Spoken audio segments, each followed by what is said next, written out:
Bonjour, ici votre humble serviteur, J-Marley Kambi.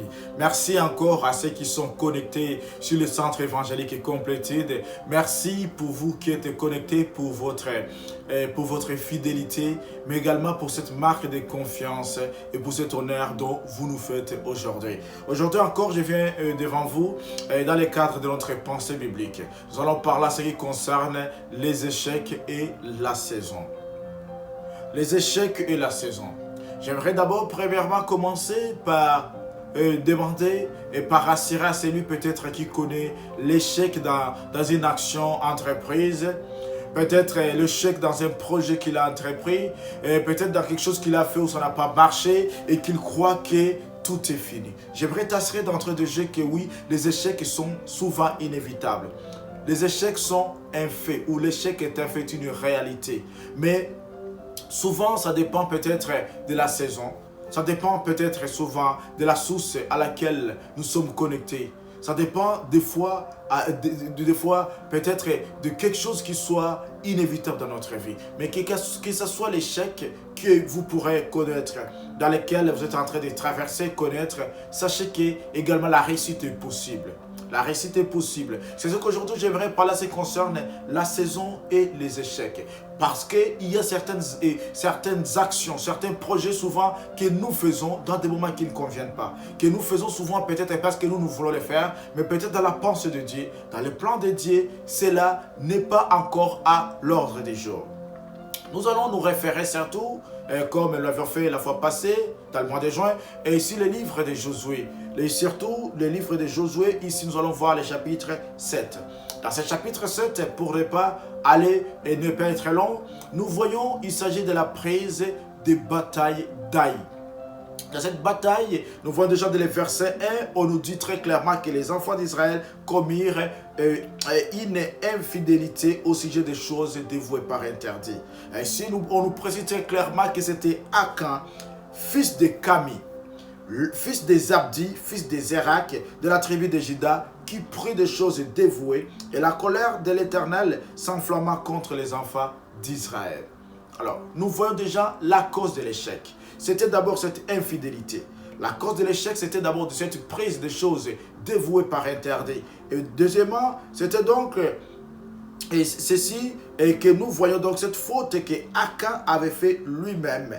Que lui-même avait fait donc en prenant ces choses dévouées et qui a enflammé la colère de l'Éternel. Et au verset 10, on nous dit très clairement, Josué envoie de Jéricho les hommes vers Haï, qui est près de Beth-Aven, à l'orient de Bethel. Il leur dit, montez et explorez le pays. Et ces hommes montèrent et explorèrent Haï.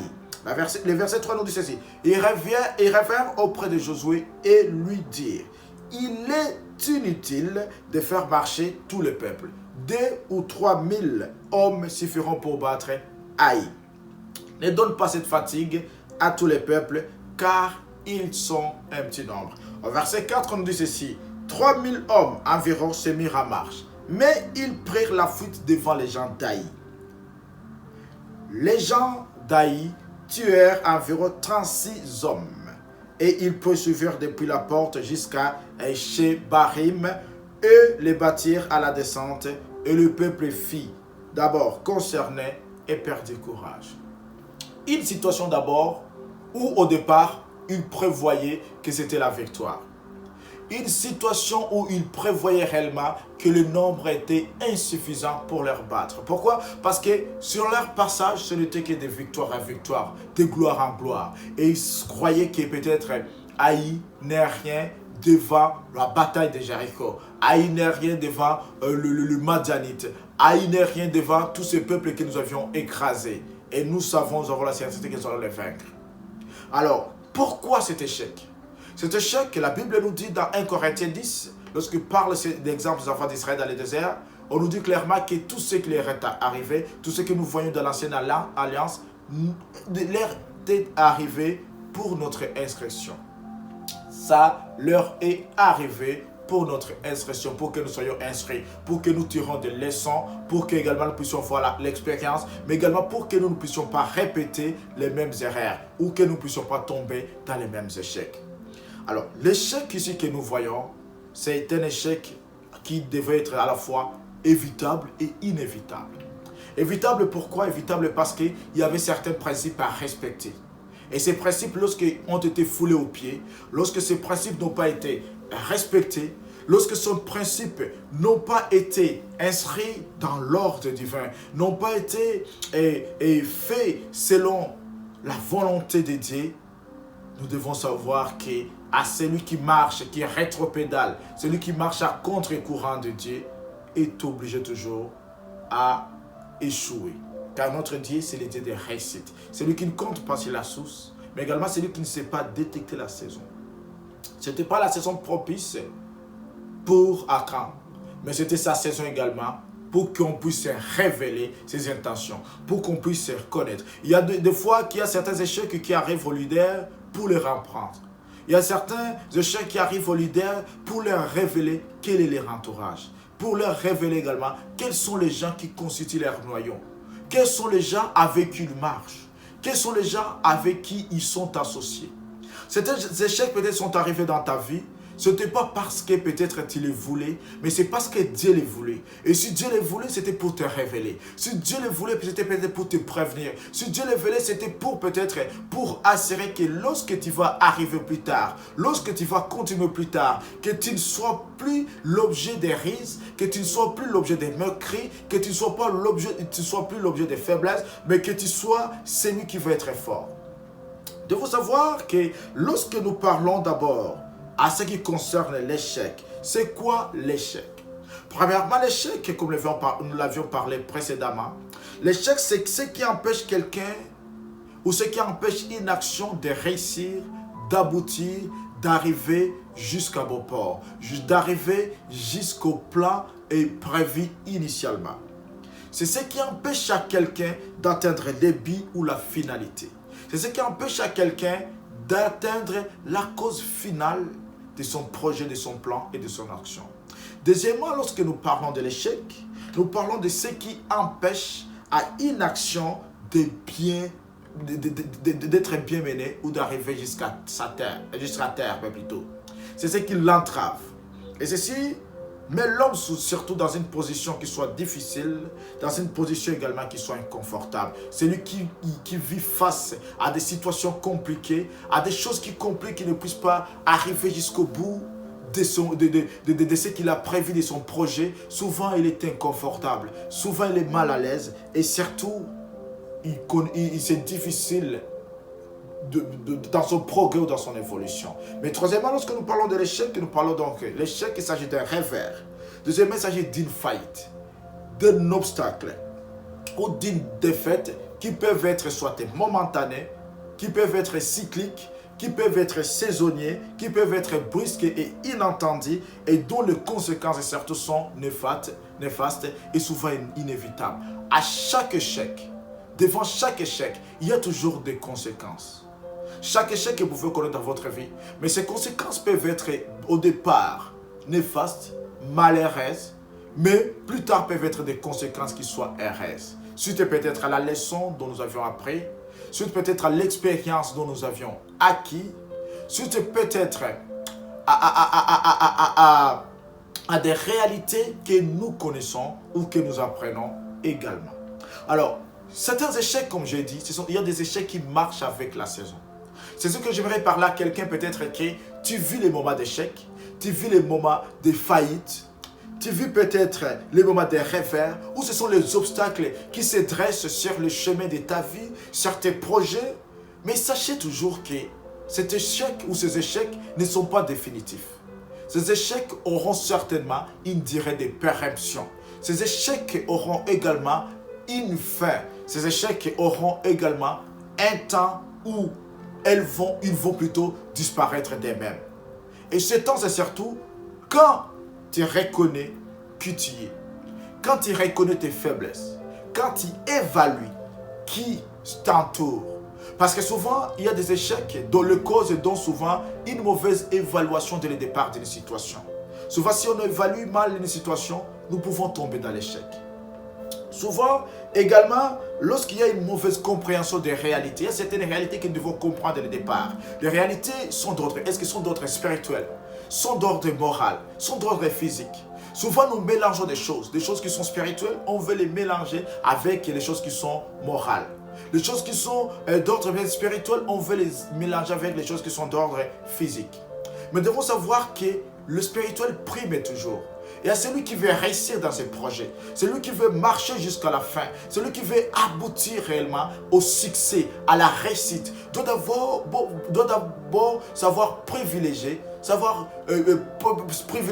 l'ordre spirituel. Ce qui est spirituel transcende sur toute chose. Ce qui est spirituel permet à ce que réellement on puisse réussir et on puisse arriver jusqu'au bout de quelque chose. Mais également, certains échecs sont souvent résultés de l'inattendu ou de l'inattention face à certaines erreurs. Ça, c'est la troisième cause que nous voyons surtout. Il y a certains échecs lorsque peut-être il y a l'inattention. L'inattention face à certaines erreurs. Et nous voyons très clairement, c'était l'inattention que nous voyons ici, peut-être de Josué. Il se fiait à la multitude. Il se fiait au nombre. Et Ésaïe nous dit, malheur à celui qui se fie à la multitude des chevaux, à celui qui s'attache au cavalier, à celui qui s'attache à la chair, mais qui méprise le roi d'Israël, qui méprise la source de toutes choses, qui méprise Jésus-Christ, comme le voyons dans Ésaïe le chapitre 32, verset 1 jusqu'au verset 3. Ainsi, je voudrais parler également, il y a certains échecs quatrièmement qui résultent d'une mauvaise préparation.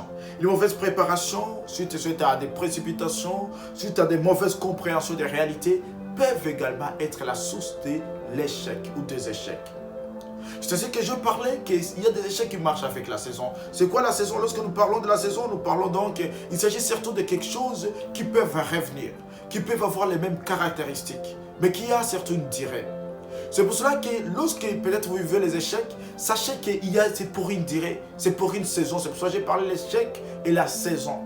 Il y a des saisons où Dieu nous accorde la victoire. Il y a la saison où Dieu permet également certains échecs, certaines erreurs pour que nous puissions tirer des leçons. Alors, parlant de ceci, j'aimerais parler surtout de certaines pensées.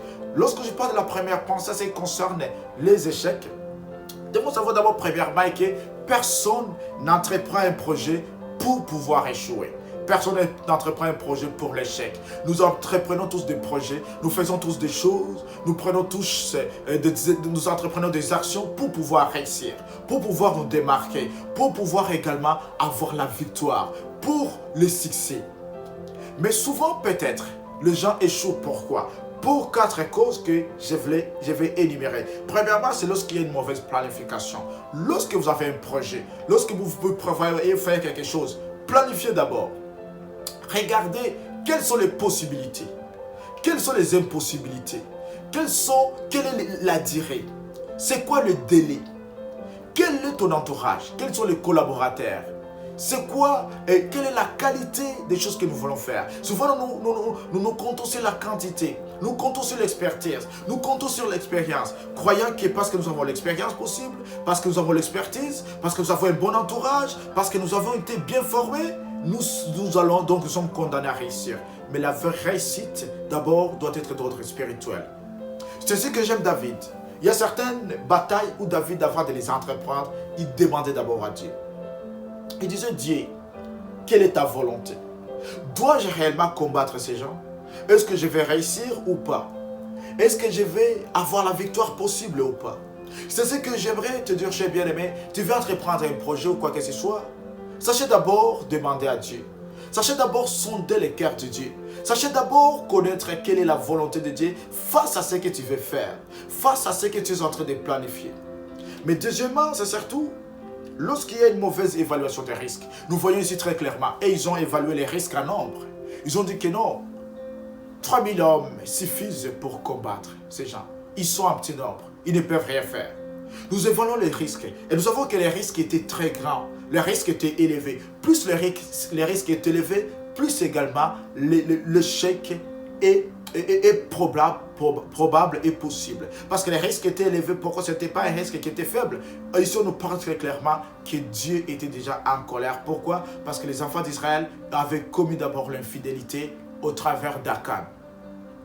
Il avait pris des choses dévouées par interdit. Il s'est approprié les mentons, l'or, tout cela, alors que c'était interdit. Alors, sachant que la première de toutes choses revient à Dieu. Mais lui a pris la place de Dieu en s'appropriant. Pourquoi? Parce que souvent nous faisons cela pour que nous soyons vus, pour que nous soyons connus, pour que nous puissions impressionner les gens, pour que peut-être les gens avec qui nous avions commencé, nous puissions les dépasser ou les surpasser. Mais sachez très clairement, peuple de Dieu, que lorsque nous voulons fonder nos richesses, c'est les fondements qui sont faibles, nous allons être toujours affaiblis. Lorsque nous voulons fonder nos richesses sur des fondements inexistants, nous allons également être inexistants et rien ne pourra se faire. C'est ainsi, cela doit commencer par l'échec, et quand l'échec se manifeste, ça va se solder même à la mort, ça va se solder même à la disparition. Et nous voyons très clairement la manière dont Akan est disparu, la manière dont il est parti, la manière dont on ne l'a pas plus connu. Mais ceci est une expérience également et une leçon pour ses contemporains, pour ses collègues, pour son entourage. Mais troisièmement, dans cette pensée, la troisième cause surtout, et pourquoi personne ne s'attend pas à l'échec souvent, cela arrive lorsqu'il y a une mauvaise compréhension des tenants et des aboutissants. Nous devons connaître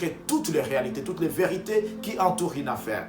Nous devons comprendre réellement qu'est-ce qui entoure ce projet que je vais faire. Quelle est la part de Dieu? Quelle est ma part? Quelle est la part également de mon expérience?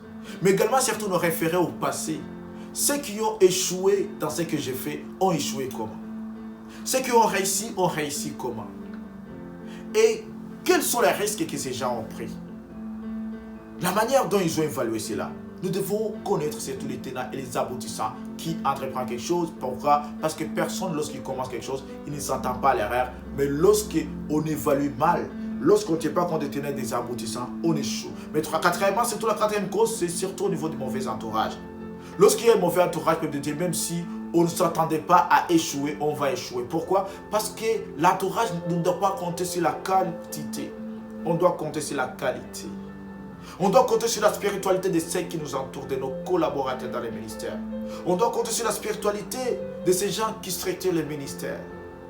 On doit compter sur la qualité de toutes ces personnes. Est-ce qu'ils ont l'esprit de Christ? Est-ce que ces gens comptent sur qui? Ils comptent sur leurs propres efforts ou ils comptent sur ce qu'ils voient? C'est pour cela que j'aimerais parler à quelqu'un comme la Bible nous dit, elle a dit que Dieu ouvre vos yeux afin que vous puissiez voir également les réalités spirituelles. Que Dieu ouvre vos yeux, que vous puissiez voir également les réalités de Dieu. Car les réalités de Dieu sont différentes des réalités humaines. Les possibilités de Dieu sont différentes des possibilités humaines. La volonté de Dieu est différente de la volonté de Dieu. Et tout cela, nous sommes capables de connaître cela lorsque nous sondons le cœur de Dieu. Alors, la deuxième pensée, rattachée surtout à ces échecs, nous devons savoir qu'il y a certains échecs, il y a certains revers, certaines faillites qui sont évitables et d'autres qui sont inévitables. Je parlais ceci dans la session passée, mais j'aimerais revenir sur ce qui concerne surtout les échecs qui sont inévitables. Ces échecs sont inévitables surtout pour un triplé ou un triple, pour triple également finalité. Cette triple finalité, pourquoi? Parce que dans cette triple finalité, Dieu d'abord veut nous enseigner la réalité ou la vérité rattachée à trois époques distinctes, au passé, au présent et au futur également. En ce qui concerne le passé d'abord, c'est parce que Dieu, au travers de ces échecs qui sont inévitables, certains échecs sont une leçon pour la vie. Certains échecs constituent l'expérience pour d'autres personnes. Certains échecs donnent l'expertise à d'autres personnes.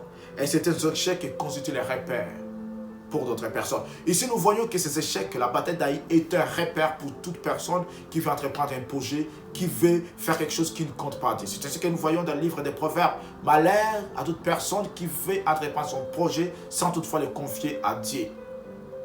Et on dit que l'homme peut entreprendre le projet dans Proverbe 16, mais c'est Dieu qui a le dernier mot. C'est Dieu qui a la dernière solution. C'est en Dieu où il y a les secrets de la réussite. C'est ainsi que Dieu veut nous apprendre à donner l'expérience en voyant que ceux qui ont échoué, pourquoi? C'est ainsi que nous voyons ici dans 1 Corinthiens 10. La Bible nous dit très clairement que tous ceux-ci doivent nous servir d'exemple, doivent nous servir d'expérience, doivent nous servir des leçons, selon certaines versions. Mais également, surtout, en ce qui concerne le présent, c'est pour que ceci nous serve de maîtrise et de la gestion des erreurs. Il y a certaines erreurs souvent que nous sous-estimons. Il y a certaines erreurs que nous sous-évaluons.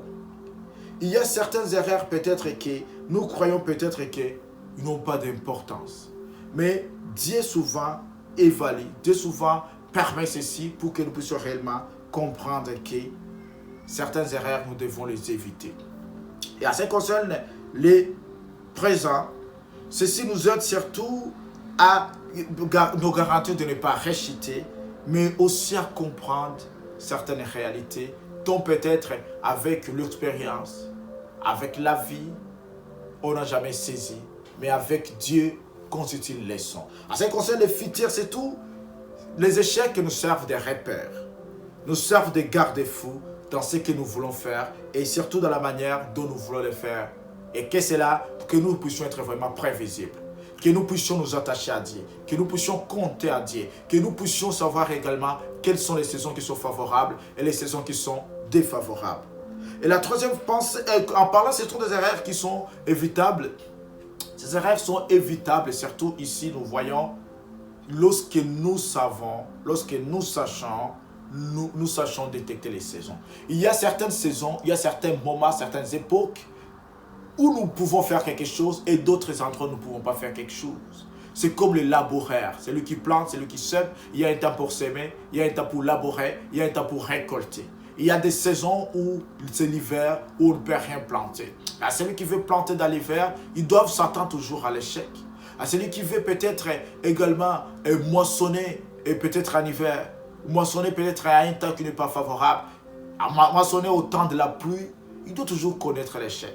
Mais à celui qui veut peut-être récolter au temps de la pluie également, il doit connaître, on doit attendre à ce que ce temps passe. Pourquoi? Parce que les réalités qui structurent les saisons, ce ne sont pas les réalités qui structurent le temps.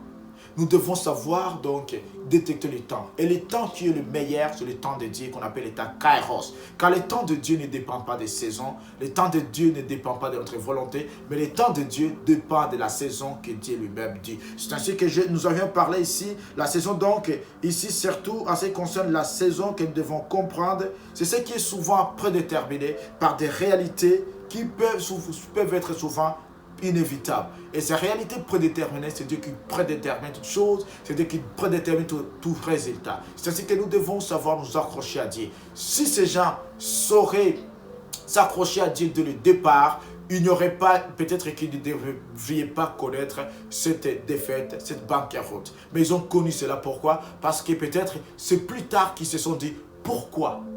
Pourquoi avons-nous échoué? Comment? Quelles sont les causes? Et quels sont également les buts. Mais également, nous devons savoir connaître la volonté de Dieu si nous voulons que certaines erreurs ou certains échecs soient évitables. Nous devons également, troisièmement, surtout connaître et respecter les principes divins, comme je l'ai dit au départ. Les principes divins sont très importants. Les principes divins sont très importants, nous permettent surtout de la gestion des probabilités et de gérer les risques. Nous permettent surtout à ce que nous puissions nous accrocher. Et ces principes, ces saintetés sont consignés dans la parole de Dieu. Car Dieu lui-même nous parle dans Josué 1:8. Dieu a parlé à Josué que s'il médite cette parole, à partir du verset 5 surtout, s'il médite cette parole jour et nuit, il va réussir dans ses projets. Qu'il ne puisse pas avoir peur. Souvent nous avons peur parce que nous avions échoué. Nous avions peur peut-être parce que Dieu nous parle très clairement. Même si nous échouons, si nous appuyons sur Dieu, si nous appuyons sur sa volonté, nous allons réussir. Et surtout, la troisième pensée que nous devons savoir est qu'aucun échec n'est définitif au final. Si l'échec marche avec la saison, il y aura la saison de l'échec, il y aura la saison de la réussite. Il y aura la saison où peut-être tout ne marchera pas, où tout n'ira pas, mais il y aura également une saison où nous allons voir le mystère, où nous allons contempler la gloire, la grâce, nous allons contempler la puissance de Dieu, nous allons contempler, nous allons dire que non. Pourquoi? Parce que c'est le temps qui convient pour toi. C'est le temps que Dieu a fixé. C'est ce que la Bible nous dit. C'est le temps que Dieu a fait, que cette saison doit être une saison plutôt d'allégresse et de joie. Il y a des saisons, le matin, ça peut être le pleurs, mais le soir, la nuit plutôt, ça peut être des pleurs, mais le matin, ça peut être les cris de joie et d'allégresse. Pourquoi? Parce qu'il y a un temps pour tout. Il y a une saison où ça ne pourra pas marcher, où il y a une saison où ça marchera. Alors, Pourquoi une saison, si nous voulons qu'une saison ne soit pas éternelle, il y a notre part de responsabilité. Comme je l'ai dit, aucun échec n'est éternel. Ils ont premièrement échoué à Haï, mais plus tard, qu'est-ce qui s'est passé? Ils ont réussi. Ils ont conquis la terre promise. Pourquoi? Parce que, premièrement, ils ont su d'abord changer les regards. Devant tout échec, change les regards. Tourne les regards vers celui en qui il y a la solution. Celui qui a la capacité de vouloir et de faire. Celui qui a la possibilité de changer ce qui est impossible en possible. Et celui, c'est Jésus-Christ. Lorsqu'il y a un problème, une difficulté, change les regards d'abord. Ne dis pas que non, moi je vais échouer toute ma vie. Ne dis pas que non, moi je suis destiné à l'échec. Ne dis pas que non, parce que hier j'ai échoué, ma vie sera de même. Non, jamais. Ne dites pas cela. Parce que Dieu qui t'a créé ne t'a pas destiné à l'échec. Dieu t'a destiné à réussir à tous égards. Il t'a destiné, comme la parole de Agaïs, à de prospérer à tous égards, comme va prospérer l'état de ton âme. Que ton âme d'abord prospère. Que ta relation avec Dieu soit solide, soit consolidée. Et tu vas prospérer à tous égards. C'est pour cela que tu dois toujours changer de regard. Ne tourne pas les regards vers le passé. Ne tourne pas les regards vers les expériences du passé. Ne tourne pas les regards vers ce qui n'a pas marché parce que ça n'a pas marché. Mais tourne les regards vers ce qui va marcher. Et ce qui va marcher, ça marchera avec Dieu. Ça marchera en Dieu. Et ça marchera également dans le partenariat, dans une marche avec lui. Deuxièmement, demande-toi quelles sont les causes de cet échec. Qu'est-ce qui a permis ces erreurs? C'est ce que Josué a fait. Par la suite, Josué a déchiré son manteau. Il s'est demandé quelles sont les causes. Qu'est-ce qu'ils ont fait ce qui nous échoue? Qu'est-ce qu'ils ont fait ce que nous échouons réellement? Nous avions échoué lamentablement. Mais il a su la cause. Et cela lui a permis de faire la sélection. Cela lui a permis donc de compter non pas sur la multitude des chars, de ne pas compter sur les chevaux comme nous voyons dans Isaïe 32, mais de compter sur le Saint d'Israël.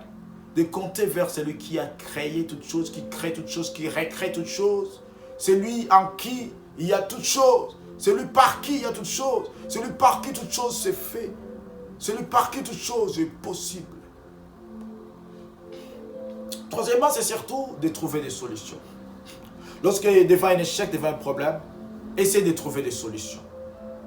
Les enfants d'Israël ont trouvé des solutions. Et si nous le voyons très clairement, ici, après cela, ils ont pris courage. Après avoir déchiré les vêtements, nous voyons très clairement, lorsque Dieu leur a dit qu'ils ont péché, ils ont transgressé son alliance. Mais ils ont cherché quelles sont les causes, quels sont les résultats. C'est ainsi qu'en verset 13, on nous voit, Josué 7,13, « Lève-toi, sanctifie le peuple, tu diras, sanctifiez-vous pour demain, car ainsi par l'Éternel Dieu d'Israël, il y aura de l'interdit au milieu de toi, Israël, tu ne pourras pas résister à tes ennemis, jusqu'à ce que vous ayez ôté l'interdit au milieu de vous. » Ils ont cherché, c'est quoi la cause de l'échec? La cause de l'échec, c'était l'interdit qui était au milieu d'eux. La cause de l'échec, c'était ce manque de sanctification. La cause de l'échec, c'était cette souillure qui leur dominait, qui leur caractérisait, qui marchait avec eux. Et nous voyons cet interdit a été ôté et Akan était parti. Alors, pourquoi? Parce que la cause, c'était, comme on voit dans le verset 21, « J'ai vu dans le butin un beau manteau de chénard, des 100 cycles d'argent et un lingot d'or du poids de 50 cycles. Je les ai convoités et je les ai pris. Ils sont cachés dans la terre au milieu de ma tente et l'argent est dessous. » C'était ça la cause, la convoitise.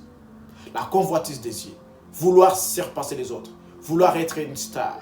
Vouloir apparaître. Vouloir peut-être. Et c'est là où Satan joue suite à nos besoins. Il regarde nos besoins. Il regarde qu'est-ce que nous avons besoin. Il regarde également la proximité que nous avons avec Christ. La relation que nous avons avec Christ. Et il encourage, il favorise l'échec. C'est ce que je viens de parler lorsque tu es fondé sur Christ. L'échec ne sera pas ta portée et tu ne rééchoueras pas. Et nous voyons ici au verset 8 la manière dont ils ont pris Haï. Pourquoi? Parce que l'Éternel a dit à Josué au verset 8:1, « Ne crains point et ne trèfle point. Prends avec tous les gens de guerre, lève-toi, montre contre Haï. Vois, je livre entre tes mains les rois d'Haï et son peuple, sa ville et son pays. » Comme je l'ai dit ici, lorsque nous sommes capables de trouver des solutions, d'abord de demander quelles sont les causes de l'échec et de les chercher. Et troisièmement, lorsque nous essayons de trouver des solutions, Dieu nous accorde la victoire. Nous le voyons très clairement ici au verset 8 où Dieu parle clairement à Josué. Ne crains point et ne t'affaire point. Pourquoi? Parce qu'il a cherché la solution. Il a trouvé quelles sont les causes. Il les a éliminées. Sans que vous n'éliminiez pas les causes de vos échecs, sans que vous ne les évaluez pas, c'est que tant que vous allez continuer à sous-estimer ce qu'ils ont fait, à ce que vous puissiez échouer, vous puissiez connaître des faillites, vous serez condamné à échouer. Mais lorsque vous allez prendre la conscience face à l'échec, lorsque vous allez chercher à comprendre réellement quelles sont les causes, et lorsque vous allez chercher des solutions, Dieu sera de votre côté. Et la dernière pensée que nous devons savoir, Dieu permet certains échecs et surtout tester la qualité du leadership.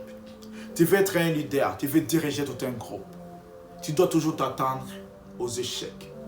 Tu dois toujours t'attendre aux imprévus. Tu dois toujours t'attendre surtout aux risques.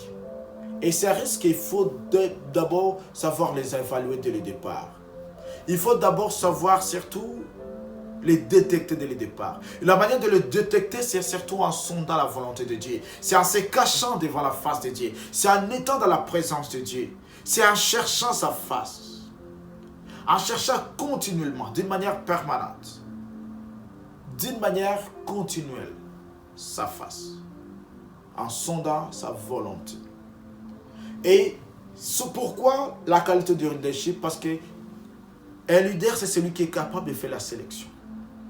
C'est celui qui est capable de savoir ce qui est essentiel, ce qui est dérisoire.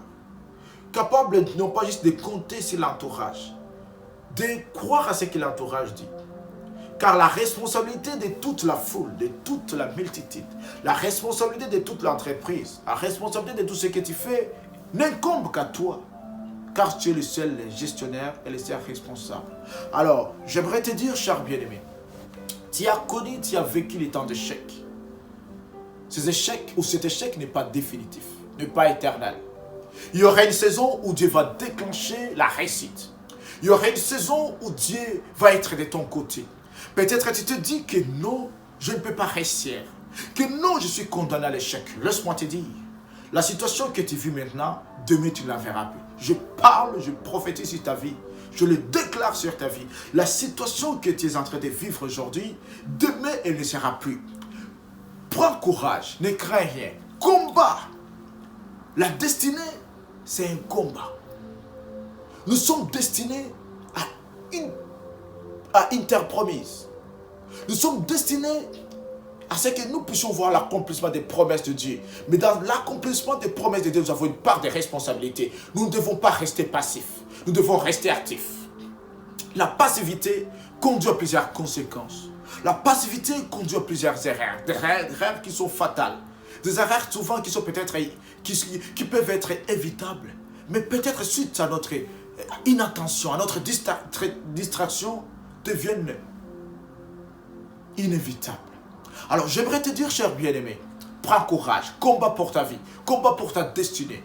Repositionne-toi, prends courage, démarque-toi et dis, Seigneur, je sais que je ne suis pas capable. Et si tu ne vois pas, si tu ne comprends pas, si tu ne réalises pas, cache-toi dans la face de Dieu, cache-toi dans la présence de Dieu. Et comme une biche soupire près d'un courant d'eau, et que ton âme également désire d'être près dans la présence de Dieu. Et dans la présence de Dieu, tu auras des solutions. Dans la présence de Dieu, tu auras l'ouverture. Dans la présence de Dieu, tu auras la connaissance. Dans la présence de Dieu, tu auras toutes choses que tu as perdues. Dans la présence de Dieu, il y aura la restitution des saisons.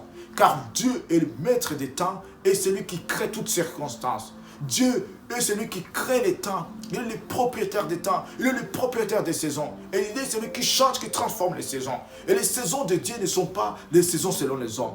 Les saisons de Dieu ne sont pas les saisons selon la volonté des hommes. Selon la volonté du temps. Selon ce que le temps peut déterminer.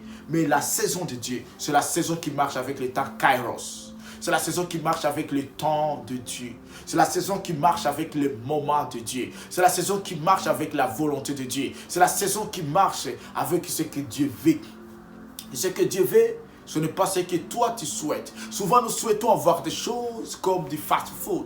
On le veut et on veut l'avoir immédiatement. Non, avec Dieu ça ne marche pas ainsi. Avec Dieu ça marche par la patience, la persévérance. Ça marche par la lutte. Ce sont ceux qui luttent qui sont des héros, qui deviennent des héros.